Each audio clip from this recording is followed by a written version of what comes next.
মানিকদা সারা জীবন communist করেছেন, কাস্তুয়াতুরিতে vote দিয়েছেন, 4 বারের মুখ্যমন্ত্রী হয়েছেন, 4 বারের মুখ্যমন্ত্রী হয়েছেন। এবার শেষ বেলায় আপনার বয়স যখন 70-এর উপরে, তখন গিয়ে আপনি হাত চিহ্নে ভোট দেবেন। সেই দিন দেখার জন্য কমিউনিস্ট করেছিল এখানে মানুষ। আপনার সেই চেহারা দেখার জন্য আমার তো বিশ্বাস হয় মানিকদের মতো মানুষ কংগ্রেসে ভোট দিতে পারবে না, আর হাত কাঁপবে।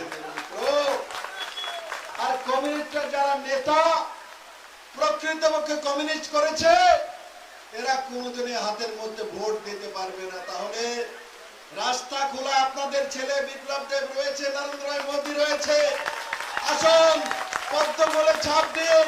পিঁপড়া মাথা যেভাবে পদ্ম বলে ছাপ দেবে, আমাদের হরেন্দ্র রিয়াং যেভাবে পদ্ম বলে ছাপ দেবে,